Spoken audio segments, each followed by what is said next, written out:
Hey guys, welcome back to Seller Sessions. Amy, remind me which day it is today. Is it Wednesday or Tuesday?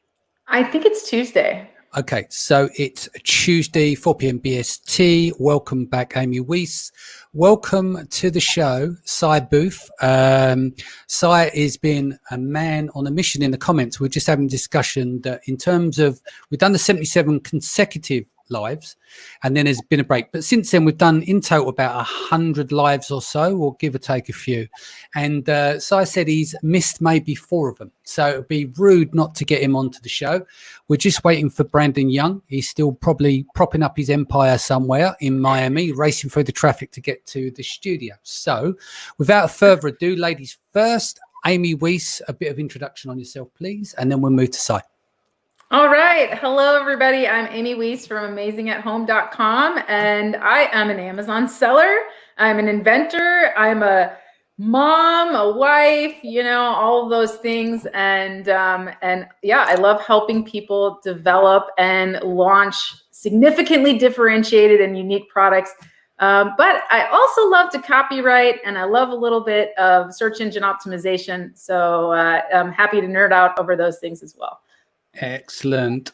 Sai, do you want to give a bit of background? 20 years in the game, you use Amazon as a channel, etc., etc. You want to give a bit of background on yourself? Yeah, business owner for 20 years. I've got a brand that's now 18 years old. I'm traditionally B2B. I'm a husband with my 2 girls. I love motorcycles, music. I live just up the road from Glastonbury Festival sites. I've been going. Lovely. I played there a few times. I've got some stories, but they're not for today. Yeah. I've probably seen you or I've been around near you at some point. I've got 3 brands, 200 SKUs, launching a new brand this year. One of the brands is quite well known. I introduced balance bikes to the world about 18 years ago. All right. I'd say 95% of the business has been B2B. Operating in 45 different countries, sell to major retailers, white label to mega brands. I've sold over 2 million units of one particular SKU. Brexit really mixed it all up a bit though when it came along 3 years ago. It's just been on a bit of a spiral since. And then lockdown just closed everything. 95% of business, which is that's the impact it had on your business? Yeah, well, because most of what I do is to brick and mortar, so it's all the same. I had been transitioning to e-commerce and Amazon for like the last 18 months, more and more so in the last sort of 12 months, and really kind of getting my head into it, and it's really taken off. And in the last 4 or 5 months, it's just really started to pick up. And all of the insights, the advice, the discussions, all of the lessons learned through Seller Sessions has been a bit of a lockdown like lifeline really, and implemented quite a lot of those. I've followed you for the last sort of 4 months. I've probably missed 3 lives, and it's a privilege and honor to be on it. So thank you very much. You're more than welcome. Right. Let's see if Amy is going to be able to turn a few other things around for you, because obviously you listen to the show and implement other ideas, but you've got a set of questions that we'll go through together. And let's see if we can turn that 5% into 50% or help you get there in the next year or so. So welcome aboard, Simon. So kicking off, first question. We need a bit of context here to the amount of listings that you do have and the amount of marketplace. It says, maintaining lists on Amazon and faffling with Seller Central is so time consuming and never seems to end. What's the best practice to keep on top of the endless and boring admin and maintenance? So Amy, do you want to take that? But let's break that into segments, shall we? But Sai, we need to know how many SKUs you're dealing with and how many new launches, because that plays a big role, especially in the listing optimization, because you don't have to listing optimize every day, every week and stuff like that. You've got to get it to a point. You're going to measure that on statistical significance if you have a mechanism to measure that. But just give us an idea of amount of listings and we'll be able to adapt that protocol for you. Okay, so I'm pan-European. I've got listings in the US. I've got about 200 SKUs, ASINs in pan-European, and probably about 45 currently in the US. Okay, and how many of them are not old catalog, but previous catalog compared to launches of this year? Oh, they're all fairly old, but I've got about 30 brand new ASINs, probably about more like 60 brand new ASINs, but different sizes and colorways. Okay. In September, October. So I'm about to. So same product groups, just mainly variations based on color and size. Therefore, okay. Amy, where would he start with this? Okay. Well, first of all, amazing. I loved your story. You're doing great things in brick and mortar, and that's awesome. And a lot of that does translate over into the online world, but some of it doesn't. And it can get frustrating and you're like, what the heck should I be focusing on? So number one, you have a lot of listings and that's okay. But from the beginning, you want to set up a listing with a firm foundation. So every new listing that you write should be using a formula that works for you, right? So I use a template for all of my listings. All my bullet points answer 5 questions, right? The first bullet point is always why you need this product and not my competitor's products, right? The second one is always what is included, because this is the customer mindset, right? The third bullet is always your risk-free guarantee. And obviously this is different in different countries, right? Because the way you sell to somebody in Europe is going to be different. And even within Europe, you know, the way you sell to somebody in Germany versus the way you sell to somebody in Spain, you know, is going to be different. So you're going to adjust that for the marketplace. And then bullet point number 4, I always do multiple uses. What are the different ways you can use this product? What are the different ways you can get this product in your life? And then bullet point number 5 is always the gifting bullet or more information nerdy bullet. So if you're selling like a car or a bike accessory, obviously you're probably not going to sell that as a gift, right? So you're going to get super nerdy about it. You're going to show your authority in the space. Okay, your description is going to kind of follow that same flow. So the bottom line is you want to set up a firm foundation. You don't have to do it. You can have a virtual assistant go ahead and create those listings for you, firm foundation from the beginning. And then what you want to do is you want to start looking at your PPC. So the PPC that's not converting well, it's usually due to your listing needing work. So once a week, kind of go through your products. You can maybe group them into categories, right? But go through your products and look at them from a customer perspective. Now, you might only be able to do this like once every 2 weeks because you do have, more SKUs, but take a day and go through and look at each of your listings from a customer perspective. Scroll down in the listing and see what Amazon is comparing you to. See what people are buying besides your product, right? Look at your prices compared to your competitors. Make sure that everything is still looking good. Take those. Do you go into those? Do you look at that on Amazon incognito or so that you've got all your histories disappeared? Yeah, exactly. Because you might show up higher in search if you've searched that before, right? I do it on coaching calls with clients, and then it's easy for me because I've never searched it before, right? So it's kind of nice. But yes, I would definitely do that incognito. But you want to look at your listing, see how it's looking up against the competition, and really note anything that really needs to change. Like, okay, this thing I need to change the price. This thing I need to just fix this photo. It's confusing. This thing I need to do this. And make those notes. And those are the things that you outsource. Those are the things that you go to your virtual assistant and you say, all right, on these listings, I need you to make these changes, right? And that way you're not focused on anything. As a business owner, as you know, your number one job is sales. It's your job to make sure that your products are well represented, right? But somebody else can then do the admin work. You're just looking at it from your perspective and going, all right, this is why this isn't selling. So how do you look at the listings that, how do you break up your listings now? Because maybe your listings were not started on a firm foundation, right? Maybe they aren't the best that they could be. So look at the PPC and see which ones are not converting well.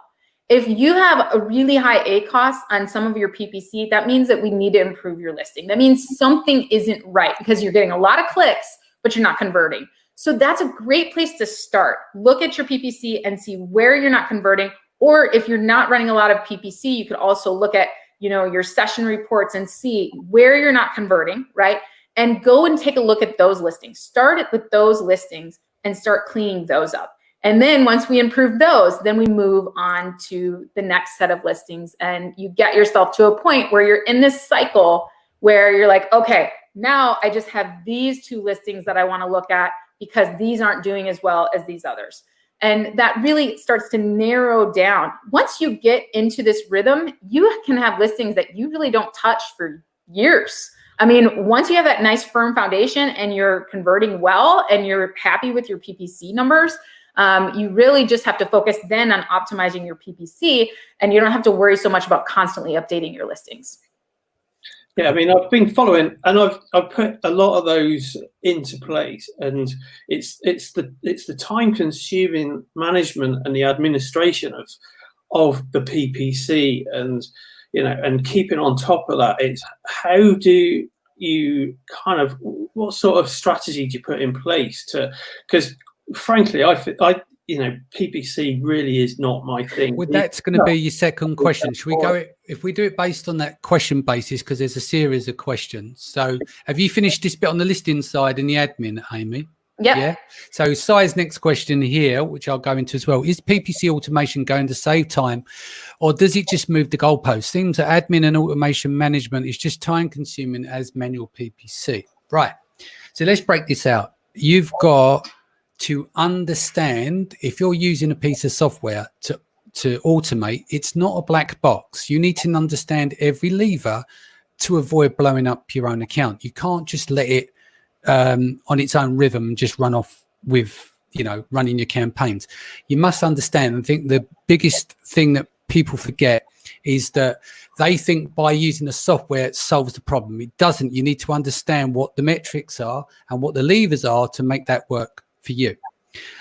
So automation, is it good? Of course it is, but that's done for the grunt work, not the intelligence work. You still need to do an intelligence work, or your agency needs to do the intelligence work. With the amount of SKUs that you've got, another part of the question is like, well, how do you manage all of those SKUs? And it goes back down to the 80-20 rule as well. You want to break those into product groups, right? Yeah. So if you've got products that are a handbag versus a black bin liner, a bin bag, right? They're 2 different product groups. They're still bags, but they're not relevant with each other. Then you've got to filter it down. Well, which ones are you going to advertise? So some people think, well, I can't be running 2,000 campaigns. Well, you've got all your variations. You can work out from there what is going to be your best option to the ones that you do advertise. Often as well, you're not going to want to advertise with a low review score. You don't necessarily want to do the highest price one. So you can just go through a system and work your way down. Use historical data, how many star reviews have they've got, how many are in that product group that listed under that parent listing, which one should you advertise? Run your report. Go with the one that's got the best history. If it's a new one, then you have to make a decision. Do you go with the lowest price variation? And people can click through to the other sizes as well. But I think it's that overwhelm bit that you've got to get around. Yeah. So don't think of 2,000 SKUs. Think about what needs to be advertised and what shouldn't be advertised. And suddenly you're whittled down. You may find out of 2,000. I don't know. This is a guess. You might go from 2,000 to 80 or 50. That becomes much more manageable. But then you've got to work out how you structure the campaigns. We won't get into that now, but listen to Ellis's show. Last 2 Monday shows, there's lots of data there in terms of campaign structure, a revisit of that, 3 different agencies giving their 3 different thought processes. So we won't cover that bit there, but it's very streamlined and it's very straightforward. Yeah. Yeah, but it's automating. Still have to have all these levers pulled, or you go into Seller Central and manage the PPC from there, because that has a lot of levers to be pulled. It's sort of this seems to be the same amount of levers. Well, if you use software, it doesn't necessarily mean that you're going to be going into Seller Central, which is cumbersome. The idea is the software, once you get things going and you start getting through them stages of the optimization, whether you're starting with discovery campaigns, working off back history or whatever you're doing, eventually what you're actually looking in to dial in is to look for the problematic metrics. You're not diving into Seller Central and going layer by layer by layer by layer, trying to find the problems. At your scale, you're looking to fix the problems based on a set of metrics that you spot. So you're only really looking, you start at the bird's eye view and then you go down. You don't want to log in and go through 80 campaigns to look for problems. You want to find out where are the problems and what are the metrics, what are the signals that are coming to you to isolate and deal with those problems directly. So start with those products that aren't maybe doing so well, that, you know, because the ones that are doing well, those can continually be managed, right? But the ones that aren't doing so well and the ones that you want to do better, those are the ones that deserve your attention. Start by looking at the listings, looking at your competition, looking at your price, looking at your reviews, all of that, and use that to develop your campaigns, to strategically advertise. So look at all of the tools in your potential PPC toolbox and go, all right, how could I improve these? And work on those levers, pull those levers, fix those things, get those things selling better, and then you get them on an optimization schedule. And you don't have to so bad, like constantly go back in there and go, oh my gosh, what am I supposed to be looking at? I don't even know, right? Because everybody's there, right? There, when you have that many SKUs you're looking at and you're just like, I don't even know. I have all these campaigns. I don't know what to start with. Start with what isn't performing that you need to fix and look at the front end. Because as Danny said, when you're running PPC, we don't want to pay for clicks that aren't going to lead to sales. Every click isn't going to lead to a sale. But if you're paying for way too many clicks that aren't leading to sales, we need to stop the bleeding. So you start by stopping the bleeding, and you do that by optimizing your customer-facing side of things, making sure your ad placement is good and your ad strategies are good. Fix those things first and then optimize them. Yeah, foundational work. Lay the foundations first. Would outsourcing the daily maintenance of PPC activity be cost-effective and save time? Yes, no, somewhere in between. And there are dozens of answers to that. So let me give you a few variables there. So daily optimization of PPC, I don't believe that you optimize on a daily basis because you need enough data to work off to have statistical significance, right?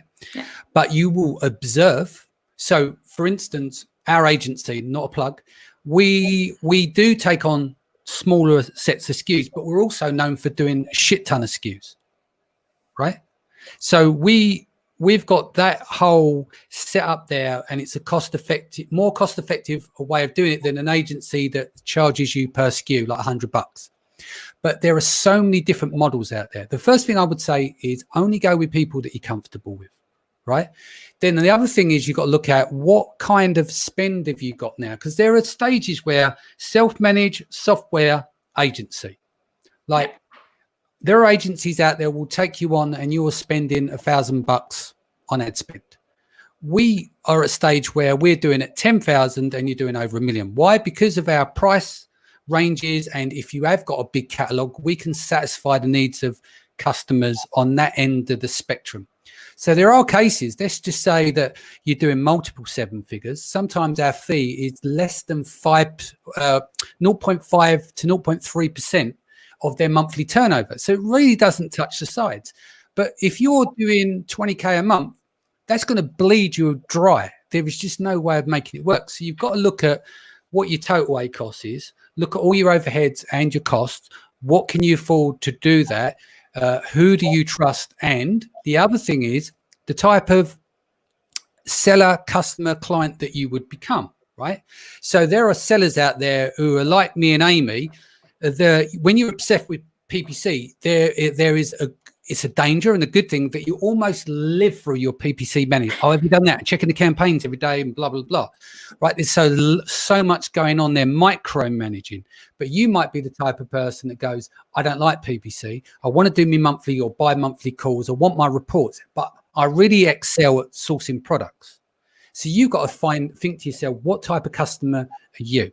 So you can go through and titrate up and down to go, first, you've got to analyze who you are as a person. Do you just want to outsource it? Doesn't mean you're not paying attention, but, you know, I'll give you an example. We had a client once and we had this conversation. He's doing 10 million a year.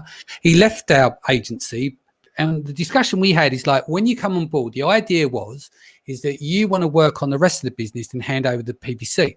You emailed us every single day for 30 days. Let's say that's an hour of your time. Okay. Then if we are then sending the email back as response, let's say that's an hour of our time. So effectively we've done 60 hours and we're still optimizing on the account. You're best served to manage this in-house and have an employee. Yeah. Because having an employee, you can have that day-to-day contact. It doesn't mean agencies don't contact with their clients, but work out who you are first. Because you said, what's the most cost-effective way to do it? The most cost-effective way to do it is to find someone that you trust, that fits within your budget and what you can afford, and also be able to deliver results. But then you just work out and you titrate up and down who's suitable. You might go through 1 or 2 agencies to get to where you want to go. But I would always say that if you speak to an agency and they are saying like it's a deal today, but the same deal won't be there tomorrow and all that, that's all scarcity bullshit. You also want to say to an agency to say to you, would turn around and say, look, we believe we can grow the account, or we think you're top of market, you're, over time, it's going to degenerate. And basically what we can offer is a good maintenance mode, but there's not much growth there.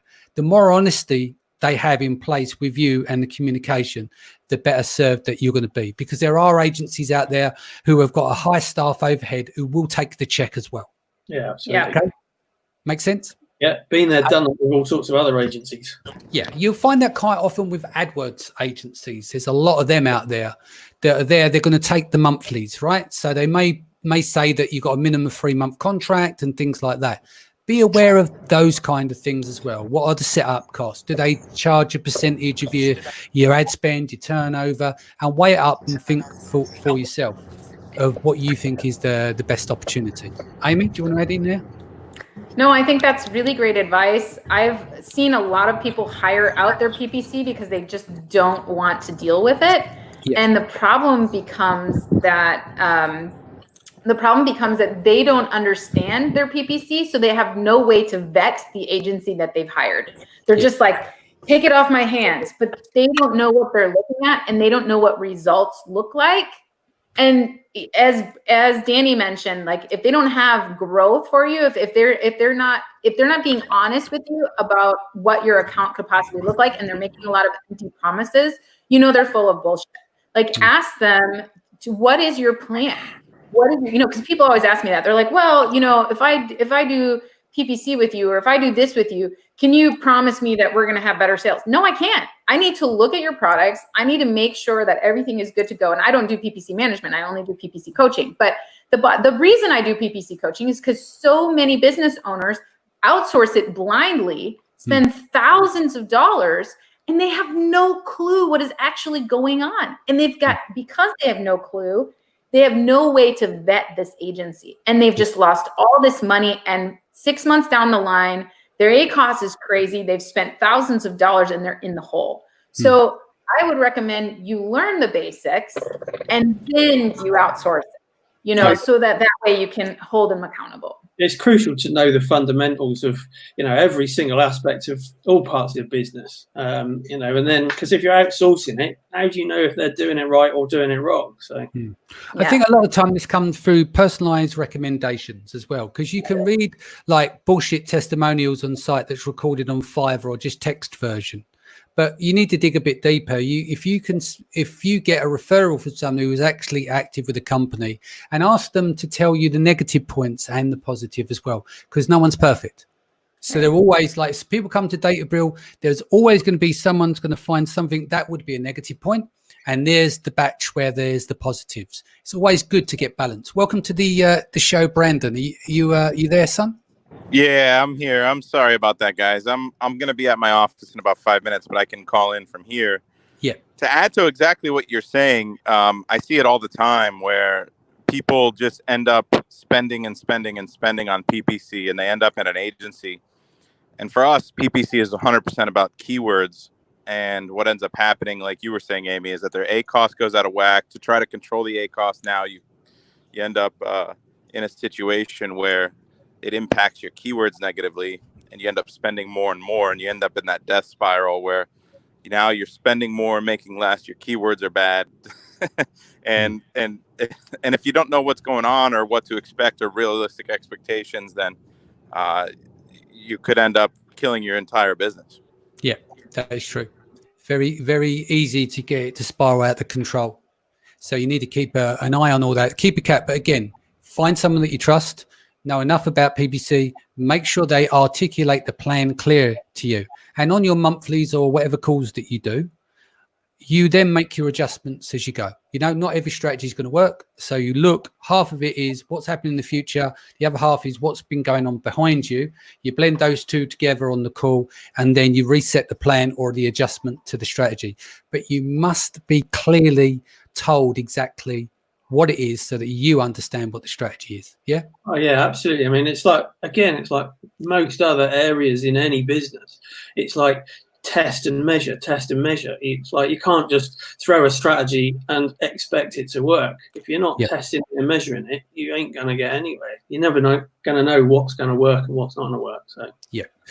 We're about halfway through the show and we've done about 4 questions. So we're going to speed up the process a little bit. And we've covered some of these in parts. So I'm going to skip 1 or 2 here, Si. But what I'd like to do here, it says PPC, keyword research, inventory management, etc., can be overwhelming and causing analysis paralysis. Are there any recommendations for coping strategies to prevent data blindness? Brandon?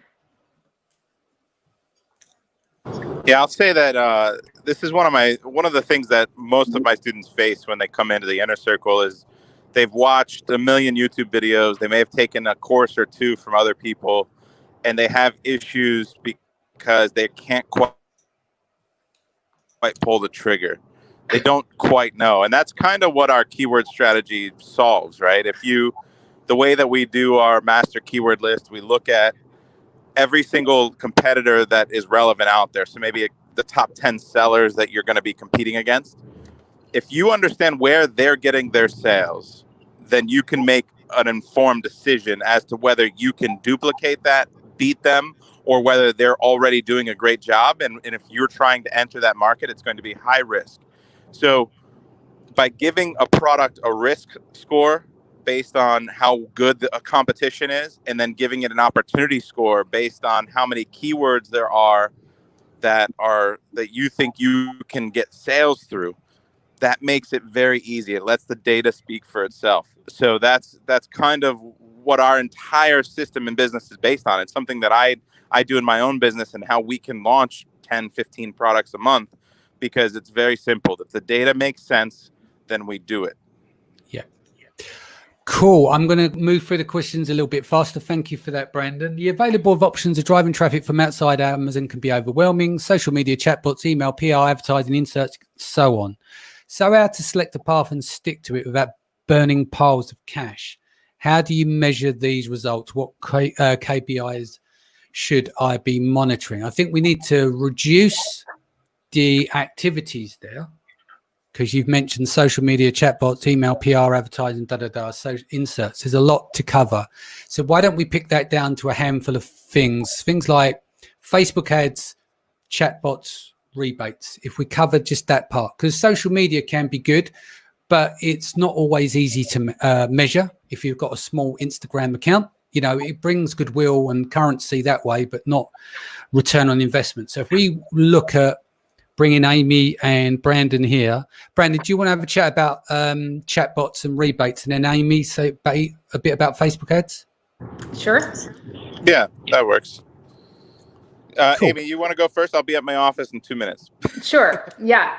So the bottom line when it comes to external traffic, a lot of people get completely overwhelmed because there are so many options. And I have so many people that come to me and go, Amy, do I just need to do Facebook ads? How do I do that? And it's like, wait, is Facebook even your channel? Like who is your market? Who is your audience?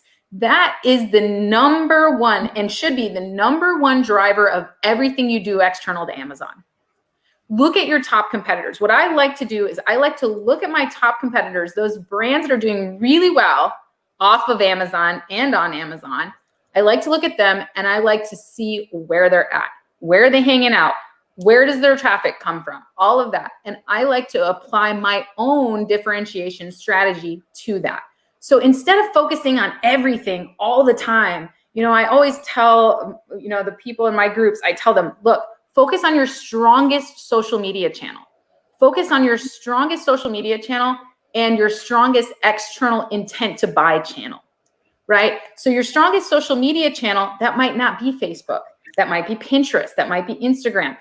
Focus on that strong channel. Own the turf across all of them. I want you to create your aliases across all of your social media so that you own them, so that nobody else can pose as you on TikTok or Facebook or anything like that. Own them, but you don't have to necessarily develop them. You can just have a placeholder there and then focus in on number one, your strongest social media channel, and number two, your strongest intent to buy channel. So is that Google ads? Is that Pinterest ads? You know, where is that YouTube pre-roll ads? What is your strongest intent to buy channel? And how do you find that out? You study your competitors, you see what they're doing, and you go, ooh, that would really work for me. Find your audience and get in front of it. That is the bottom line. Find your audience and get in front of it, whether you're on Amazon or off Amazon. As Brandon mentioned with the keywords, right? We want to find our audience and get in front of it. Don't try to do everything. That doesn't work. Focus on your strongest social media channel, growing that, and your strongest external traffic channel.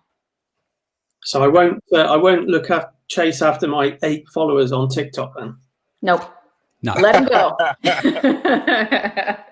I actually love that, Amy, that you look.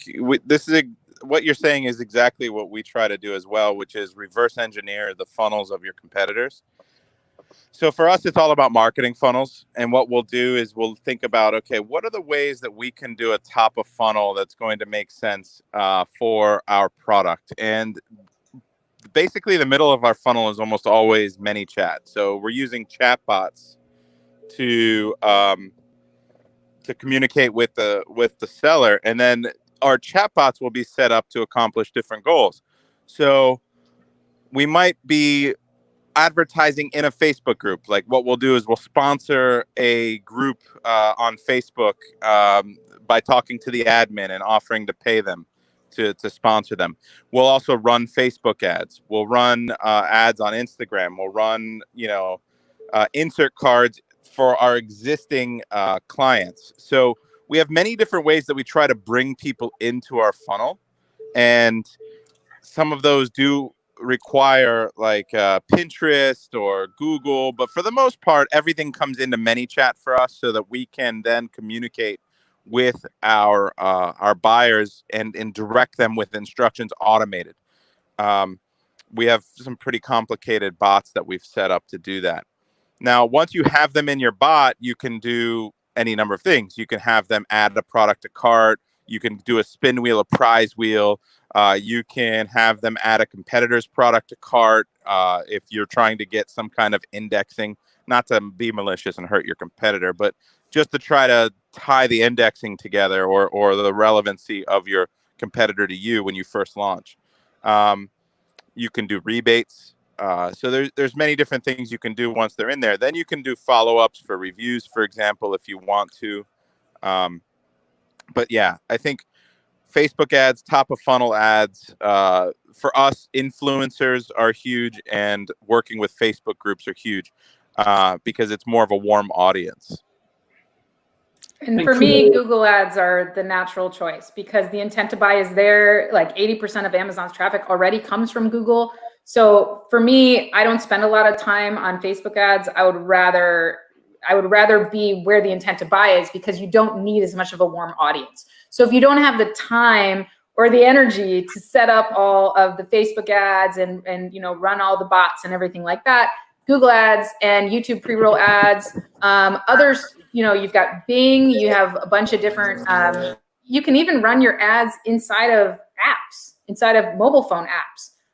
So you can run ads on, I can't say her name right now because there's a speaker in my office, but you can run ads on Amazon's speaker services. There's so many great ad channels. And I think, Sai, with your background in retail, you would do much better, focusing on industry magazines and focusing on those kinds of ad channels which you are familiar with and are really powerful with the intent to buy behind them. And cool. Going for those sort of the warmer sort of ads, will Amazon allow you to retarget those to kind of heat them up and get them into a hot audience? Amazon does allow retargeting within your PPC. If you're a registered brand, you can retarget, and it's very powerful, and it actually works very well. But in terms of external traffic, retargeting. You can retarget your audience externally, but not within Amazon, if that makes sense. So if they're coming into your listings, can you follow them around? Can you retarget them? On Amazon, yes. Off of Amazon, you're going to want to do something like what Brandon's explaining, is where you want to get them in your funnel. So if that means we're driving them to our website and then we're having them buy on Amazon, or if we're driving them to a blog post and then we're offering them a coupon that they use on Amazon, right? Because then we have their information, whether it's a messenger bot, whether it's in your email list, whatever way it is, because messenger bots are really great. I love them. They're really fun. I haven't gone in depth into them, but I have played with them a little bit and have had great success.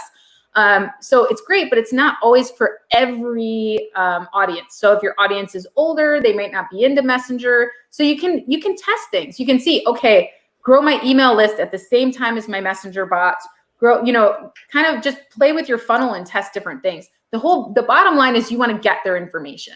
So whenever you're doing external traffic, you want to be able to pull them into somewhere where you can follow up with them, even if you're still giving them a coupon or something and sending them to Amazon. Yeah, get mega results from chatbots. Gonna do some hello. So Tom Norton says, hey guys, thank you for your help, Amy. Cindy's learning exponentially. Juan says, Danny McMillan, hello, good to see you. Amy, we're here today. Kim says, hi. Stuart says, evening. Susan says, hello, everyone. Tom Nutter says, we're outsourcing our whole PPC management for $800 per month. The best thing we ever did was to bring it in-house and train them with our system and have them work on it full-time. Perfect. So that's the fit for you, Tom. Some people don't want to do that, but that I always say to people, if you're a micromanager and you don't want to let go of your PPC, don't send it out of house. Build an internal team. It will serve you better that way, because you're obviously going to be despondent if you want to email your PPC agency 15 times a day. It's not going to wash. You're better off having your own team in-house to manage it that way. Justin says, hey all. Sadiq says here, you can use Amazon attribution for remarketing. And it's just very beta. Amazon attribution. Tim Kramer says, howdy folks, hope you are well. So there's another question here. What e-commerce and Amazon seller events are must do? So if you're talking about UK or all over the world, you can go to amsummits.com. Augustus has built that site that covers everywhere. That covers meetups, it covers live events, and it also covers like the summits as well. UK, you've been to a lot of them. Obviously, you've been to my event. That's where we met originally, Seller Sessions Live.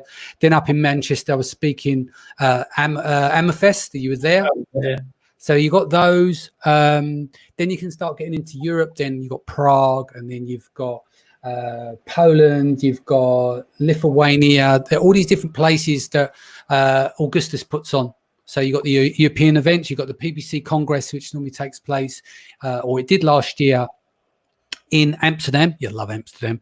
And then there's going to be one again here in October. But if you look at that list, that will give you a list for the rest of the world. That pretty much covers those. Obviously, there's good ones over in the US as well if you get that far and fly over. The other questions here, Facebook groups, which ones do you recommend? Obviously, Brandon's got a group. If you look in the ticker below, a lot of the groups that we share to, which I always say a big thank you. So you've got the Asian Seller Endgame Network over in Australia, Tim Jordan's Private Label Legion, Chris's Australian Seller, Amazing FBA High Rollers, and Seller Chatbot is also in there as well. But you've got Smart Seller Systems, which is your group. You've got Amazing at Home. Lee Wrench has done a e-commerce mindset, which is slightly different, but really good information in there. You've got Orange Hat, which is Evelyn Demirov's as well, which is a good group. And Brandon, who else have I missed? Seller Sessions. Or No. seller Systems. Yeah, no, I covered Seller Systems. Yeah. I mentioned at the very beginning. So Evelyn won't let me in his group. He says no teachers or gurus allowed. And so I applied and and he denied my entry. You were Yeah. blocked. What gives? blocked. He's afraid I'll take all of his secrets, I guess. I think the thing is with Facebook groups is just to join the ones that you really feel that are Unstoppable FBA Yes. marketing hacks with Stephen Black is really good Stephen too. Black, And then Yev has one as well where he talks about funnels, which is really good. But I think the bottom line with any of the groups is find ones where you feel welcome and you're able to ask questions and you feel like you're getting value, and it's not just like constant spam, right? Something that's going to add value to you. There's a lot of great groups out there. Yeah. And if you want to have a piss take, go to Amazon Memes. We've got a group there where I love your group. It's awesome. Where we take the piss. It's not as productive as it once was because you've run out of memes to do, but it's still funny from time to time if you want to put your head in the door. Okay, so what else have we got? Oh, okay. In Q4, we've got Prime Day, Black Friday, Cyber Monday, Thanksgiving, back to school, Christmas, and no doubt other key selling days. What should I be doing to get ready for each one of those? Brandon, do you want to start that one? I tell you what, like this Q4 is really building up to be a giant mess. It is going to be very difficult to manage from a cash flow perspective, from a logistics perspective. Amazon's making it infinitely harder with their new rules about inventory limits that they're putting into place. We launch a lot of products, and we're launching a lot more before Q4, and we're gonna be in a pickle trying to only send in 200 products that we're planning on selling 75 or 100 a day. So it's going to be a lot to manage. We're trying to wrap our head around it. So I think from someone who is in a position where how many SKUs do you have, Sai? About 200. Yeah, so you're in a position where you've got quite a few SKUs as well. I would start building up that inventory now, and what we're planning on doing is starting to run sales. We're going to try to accelerate the growth a little bit over the next month so that we can start to create shipments of higher quantities during that sale time. So hopefully that'll allow us to at least create those shipment plans that we can utilize later in the year. I don't know that Amazon's going to keep. Do you have an issue with that inventory number? Are you below 500 or above it? Above that. Oh, okay. So you should be okay then. I think a lot of what I'm facing and a lot of my students are facing is that, we have a lot of SKUs, but then you've got a couple that drag it down. So like we're right at that 490, 480. Here's a hack that you might be able to use if anyone is listening and stuck there. If you take some of your slower moving inventory, let's say you've got 1,000 dead inventory of something that moves pretty slowly, you might be able to take 800 units and then create a third-party fulfillment order from Amazon on the back end, but don't schedule it right away. Schedule it for 2 weeks out. And then what that does is it immediately removes it from inventory and can adjust your score in a very short period of time so that you can make some adjustments with your shipments and your plans. And then before the 2 weeks happens, cancel it. And so that's a little hack that you can do. I just blasted it out to everybody. So yeah, I'm sure Amazon's is watching as well. They're gonna come after you, Brandon. If you are watching Amazon, you need to cut the shit with your inventory limits because it's going to hurt a lot of businesses. Like it's really, really bad. Yeah. So how do you expect us to cover enough inventory for Prime Day and accelerated growth for holidays if you're restricting us to the previous 30 days of inventory to send in? Like it's impossible. I've got to send in 5 times or 10 times as much inventory as I've been selling because I'm in the toy category with 3 of my brands. And now you want me to somehow base my future sales in Q4, Prime Day, and all these holidays based on the previous 30 days. I think a lot of people are moving to, I know we've already moved to, during COVID, we moved to third-party logistics already. And we are there's a lot of third-party logistics providers now, like Deliver, like ShipStation, they can deliver in 2 days.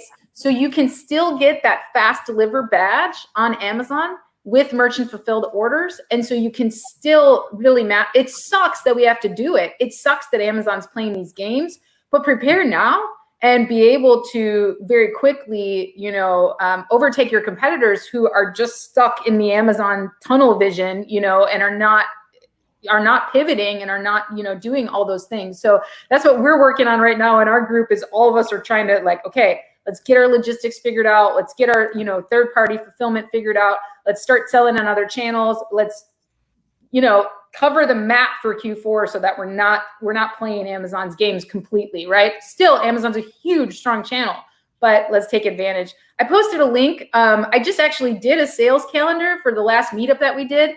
And I go over in this link, I talk about every major sales holiday around the whole year, right, for e-commerce, and what to do for each one, whether it's to grow your social media. You might want to post on social media. I give you some examples there of how to do that and grow your brand awareness, or what kind of products to send in, what kind of products to sell during that time, and some cool print on demand ideas too. So check that out. There's a free download for the calendar, so you can keep a copy of it, keep it up over here and go, okay. And then I've got some tips on that calendar as well as how to prepare, when you should be sending inventory, when you should be spinning up your PPC campaigns to prepare, and that'll help you.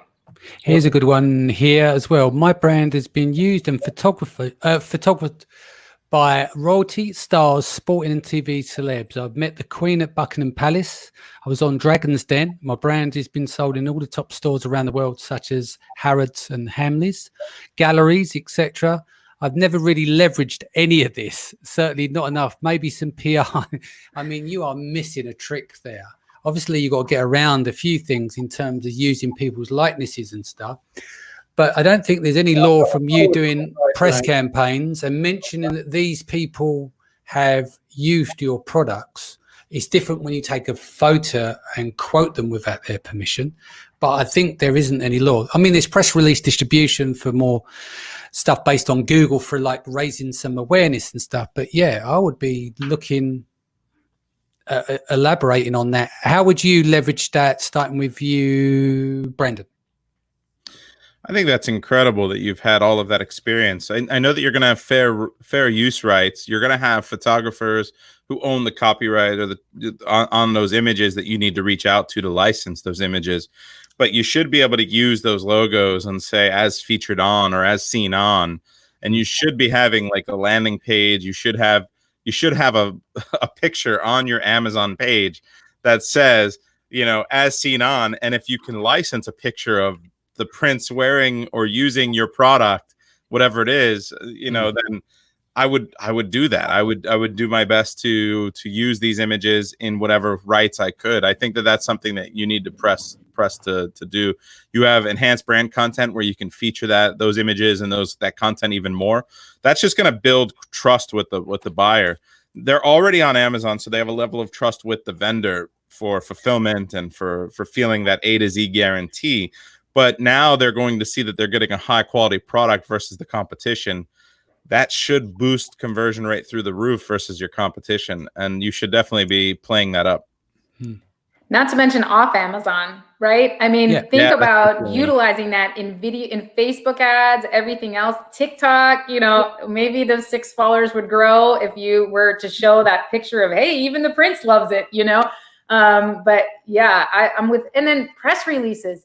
Every time that you're featured in one of these things, do a press release, man. I mean, you can get it on ABC, NBC, Fox, all the major stations, and make sure that you're kind of growing that brand awareness, and then utilize those press releases in your social media posts, everywhere. And then you truly can use all the logos. Your media guys should provide all the logos. I tried out for Shark Tank. And I didn't make it on the show, but I used the hell out of that for press because it adds a legitimacy to your product. It adds a little legitimacy to your brand. It's a brand that other people are familiar with. So yeah, I would use it off of Amazon as well. Yeah, without a doubt. Okay, not long left to go. So for my new brands, I'm focused on building for an exit. What advice can you offer around this as a strategy?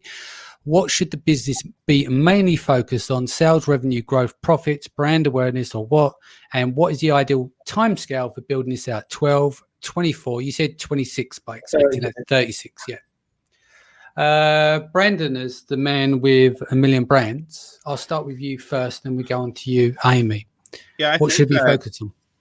I think that you should always so here's the roundabout answer, and then I'll give you a couple details, I guess.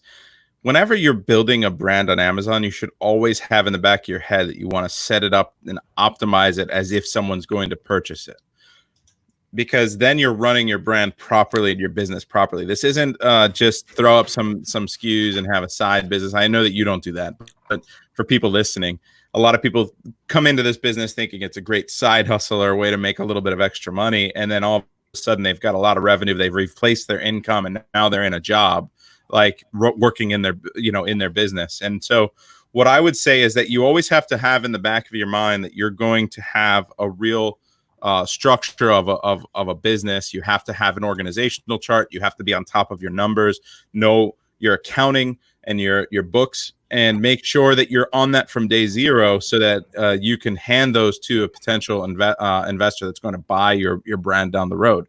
Now, for us, growth is profits, because we won't keep a product unless it's profitable, right? So for us, it's about scaling as quickly as possible.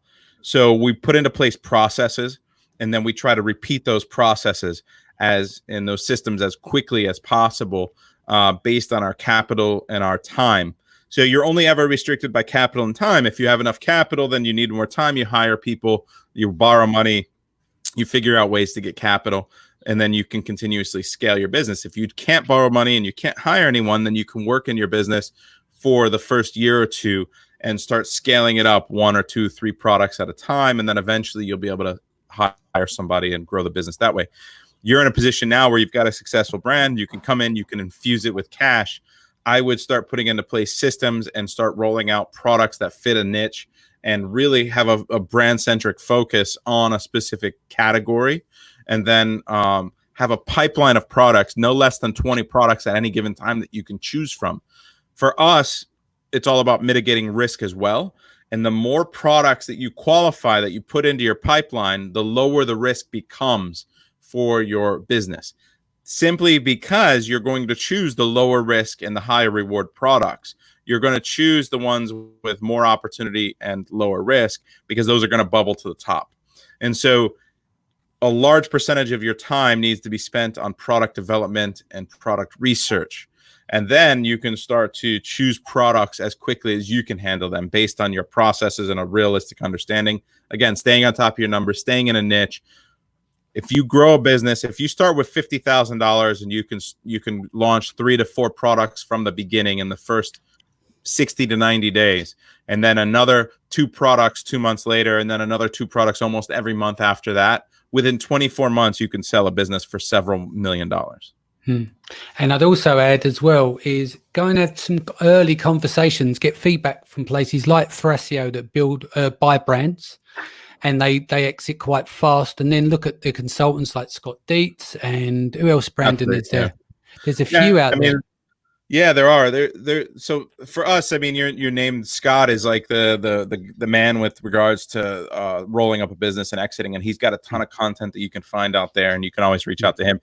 He's a consultant that comes into your business if you're ready to sell, and he will dress it up and give you changes to make and tell you realistically this business will be ready to sell in 6 months for a lot more than you were expecting based on these changes that you need to implement, and looking at the books a little differently, because he knows about ad backs, he knows about multi-channel and branding and IP, discretionary earnings and stuff like that. Discretionary earnings, things that can add back to the bottom line that you multiply, right?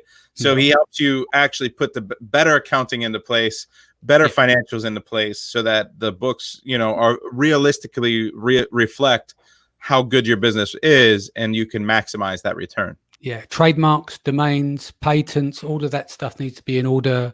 Accrual accounting as well. I would say number one, Sai, you're already in retail. You've already accomplished what a lot of Amazon sellers try to grow into, right? And that's very, very appealing for a lot of buyers. So if I could give you 2 things to focus on, it really just rolls up everything Brandon and Danny just said. Number one, make sure your books are clean.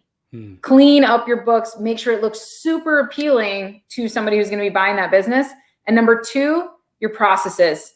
If they can easily take over this business, if they can easily take it over, and you've got your processes, you have your contracts, you have your suppliers all organized in folders with your SOPs and your trademarks, everything that is there, if that's organized and they can say, oh, wow, I can just easily take this business over, that is incredibly appealing. There's a lot of really great SOP software out there, and, file systems that really help you kind of keep everything together. But that's what I'm working on right now, because when I started, it was just a mess. I had multiple businesses under one umbrella. Yeah. So I wrote down Scott Dietz' name. I'm like, oh, I got to reach out to that guy. But yeah, we should have him on the podcast or something, Danny. Yeah, no, he's been on a couple of times. It was the Australian lad as well who's been on a few times. Really, really lovely guy. There's some really good people in the space. Right, we're going to need to wrap here. We're at 55 minutes. Si, how was that for you? Was it beneficial? Yeah, it's good. I think just putting a business in a box and selling it, that's the way to go forward. But absolutely fantastic. Advice is just, great stuff. And to be on with you guys is a privilege. Appreciate everything you do, Danny. Thank you very much for all that you do and all of your great guests that you bring on. It's just absolutely perfect. It's like the tone, the pitch, all of the advice that's put across. It's absolutely fantastic. So thank you very much. Well, you're welcome. I wouldn't be able to do it without the guests, as I've said many times before. Thank you to Brandon. Thank you to Amy as well. Don't forget, guys, if you do want to come on and be on the Q&A panel, just like Si here, we're here each and every Tuesday. You need to be a six-figure seller or above, doing Amazon full-time. Ideally, you are launching new products so you can get the most out of it. Come on, you don't have to share your brand or anything like that. Our job is to help you as best as possible to get you underway. So, guys, thank you so much. I'll see you again next week. Brandon, how can they reach you? First of all, let me apologize for being late today, guys. I won't let that happen again. And, Si, I think your business is at a pinnacle. Amy said, you have a position where you can exit at a higher multiple than most people, because once you hit 30% of your revenue off of Amazon, off of a single platform, your multiple goes from maybe a 3x to a 5x. So one of the biggest issues that people face is that they're 100% Amazon, and that restricts them. You can get higher revenue or higher profits and EBITDA to increase that multiple. But if you're on one platform, it starts to hurt. So I think that you're in a great position. Maybe consider exiting the big brand and then infuse that into new brands and start the game over again. But Seller Systems is my company. You can seller-systems.com. You can join our Facebook group. If you need to get a hold of me, you can always message me on Instagram or Messenger or whatever you need. Thanks. Cool. Amy, we've got 1 minute to go before I have to end the broadcast. Make sure we can upload this properly tomorrow. All right. Well, join us in our Facebook group, Amazing at Home, and also visit me at amazingathome.com. Excellent, guys. Thank you so much for joining us. We'll be back here 4 p.m. BST tomorrow. We've got an in-depth. I will let you know who that is in the morning. Take care. Look after your family, and we'll see you again soon. Thank you very much.